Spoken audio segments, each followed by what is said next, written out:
আপনি নিজেকে যদি এক্সট্রিমলি সাহসী মনে করেন তাহলে আজকের ভিডিওটা আপনার জন্য, কারণ আজকের ভিডিওতে আমি দেখাতে চলেছি এমনই কিছু ট্যুরিস্ট ডেস্টিনেশনস যাদের দেখে আপনি নিঃশ্বাস নিতে ভুলে যাবেন। Number 1, gap bridge of China, যাকে ডেথ ব্রিজও বলা হয়। চায়নাতে যত ম্যানমেড ব্রিজ আছে তাদের মধ্যে এটি সবচেয়ে রোমহর্ষক ব্রিজ, যার উচ্চতা 200 মিটারেরও বেশি। এই ব্রিজের ওপর দিয়ে হেঁটে মানুষ তাদের এক্সট্রিম সাহসের পরিচয় দেয়।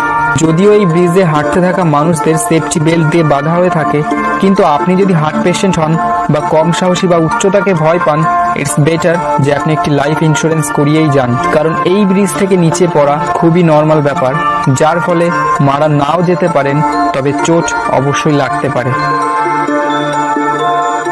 Number 2, white line Sedona cycling. আপনি কখনো না কখনো সাইকেল চালিয়েছেনই, কারণ সাইকেল চালানো খুব একটা কঠিন কাজ না। কিন্তু যদি আপনাকে কেউ বলে যে আপনি সাইকেল এমন একটি পাহাড়ে চালাবেন যার রাস্তা মোটেও প্লেন না, ইনফ্যাক্ট ভীষণই ঢালু, তবে কি আপনি রাজি হবেন?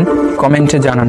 এই হোয়াইট লাইন সেডোনাতেই পুরো পৃথিবী থেকে সারা বছর হাজার হাজার মানুষ আসে শুধুমাত্র সাইকেলিং করার জন্য। তাদের মতে এখানে সাইকেলিং করা এক অন্যরকম অনুভূতি যা মুখে বলে প্রকাশ করা যাবে না।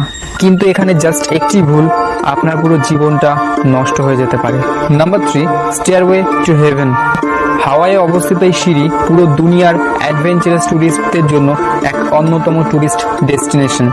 এই সিঁড়ি সমুদ্রপৃষ্ঠ থেকে প্রায় 2900 মিটার উঁচু, কিন্তু এখানে ওঠা যেহেতু প্রচণ্ড রিস্কি, তার জন্য সরকার 1987 সালে এখানে ওঠা ইল্লিগাল করে দিয়েছিল।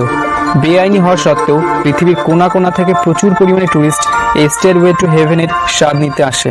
এখানে আরও একটি জিনিস রয়েছে, আর সেটা হলো দোলনা, যা এই সিঁড়ির থেকেও বেশি ভয়ঙ্কর। একটু ভুল জীবন নিয়ে নিতে পারে।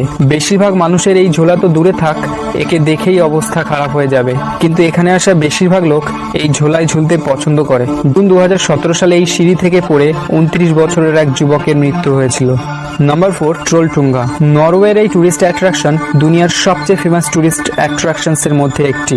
আসলে এটি 400 মিটার উঁচু একটি মাউন্টেন ক্লিফ, যার মাথায় উঠতে প্রায় 10 থেকে 12 ঘন্টা সময় লাগে। এই ক্লিফের মাথায় গিয়ে সকলে চেঁচামেচি করা, সেলফি নেওয়া, আনন্দ করা পছন্দ করে।